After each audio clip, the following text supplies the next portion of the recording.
in the US today, what's the impact of our current political environment on our collective energy as the US?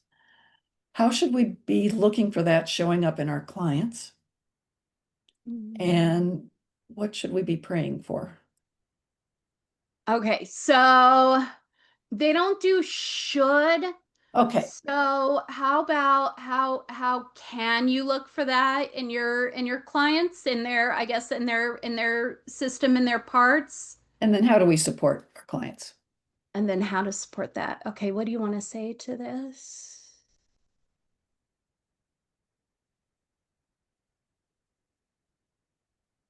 Okay, they're talking about asking them when it feels safe and comfortable. Ask how this impacts you. They're talking about listening to your heart. Does it feel right to ask this question? And they're talking about getting your own parts that may be afraid of like where it could go, where the question could go. Ask them to give you just a little bit of space while you discern the answer. They're saying your parts can decide whether or not you actually ask it, but can they give you a little bit of space so that way you can discern the answer first, and then you'll talk about whether or not you ask it from them. But they're talking about going to the heart to discern that. And then just ask them, how does this impact you? They're repeating, how does this impact you? How does this impact you? How does this impact you? And actually, what I'm getting is every time they say that, I'm noticing something deeper and deeper and deeper into my physical body, into my system. It's like asking this question multiple times, and they're saying, and the parts will arise. It's like asking that same question will bring up this, and then it'll bring up that, and then it'll bring up this, and then it'll bring up that, and then it'll bring up this, and then it'll bring up that. And this has potential to go really deep. And then they're talking about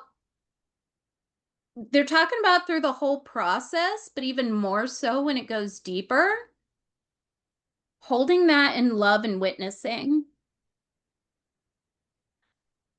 They're talking about how witnessing is essential, absolutely essential. They're talking about how for some burdens, some worries, some whatever it is, right? How witnessing cannot be replaced. There are things it doesn't matter how much magical tools you have, if you're not doing the witnessing, it cannot release.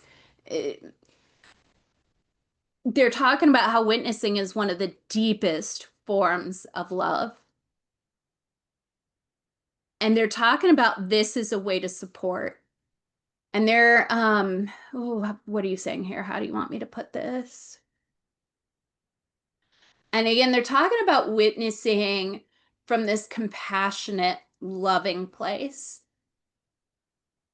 Um, they're even talking about, it's like they're talking about, like, say you're out in a restaurant and you see this table over here and they're talking about one of these things, and someone there is clearly distraught. They're having a difficult time, and they're talking about how you can even take a moment to just kind of close your eyes and to they're just saying, even for just a moment, to have that intention to be that loving, compassionate witness to their pain, to their struggle, to their fear. It's just like holding that for them. And when they show me that, it's like I am just holding that loving, compassionate witness energy around my whole heart space. I mean, it really kind of goes out here. And I'm just holding that. And what do you want to say to this? They're saying it'll go where it needs to go. Like you don't even have to direct it. You're just holding it. And I'm noticing that I'm not even necessarily listening to their words anymore. I was aware, I heard their words, so I knew what they were talking about. But now I'm not even listening to the words. I'm just sitting in the energy. And I don't have to listen to the words. And actually not listening to the words is beneficial because it prevents me from going into my own parts. And so I'm just sitting in this energy for just a moment. And then I just get a sense now that some of my energy has gone towards them to benefit in the way that it needed to benefit them. And I didn't have to intentionally send it in that direction. Just holding that over here was enough. And something about not even specifically sending it in that direction allows it to be that much safer. I'm just having this experience over here, which somehow creates that safety for some of it to be drawn in, they're saying. And they're saying this can be done all over the place. You know, if you're seeing someone have an experience on TV, you know, like time isn't really a thing when we do this work. Um, and they're talking about like if you're in a meeting and someone's having a moment and you're not on the spot, you're not facilitating for anyone or anything like that. Maybe you're in some group meeting and someone's having an experience, a moment with that. And you can just again do that thing where even for just a moment, you just close your eyes and sit in that energy. And it like gives them this piece of witnessing that. Okay, what do you want to say to this?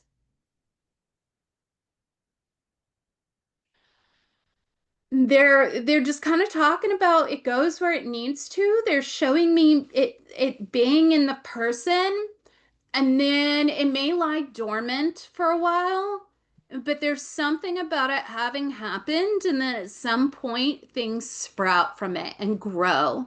And it helps facilitate a release at a later time, perhaps when someone else does direct witnessing, but because you gave them that little bit of fertile soil, they're saying, because you allowed them to receive that little bit of fertile soil, that is what allowed the direct witnessing later with someone else to cause them to bloom, for the release to happen, the new growth to come in. Okay, they pause there. Oh, I really appreciate that. One other question. Any specific guidance for me on working with my fears so that I can be more present to do this for others? Okay. What do you want to say to that?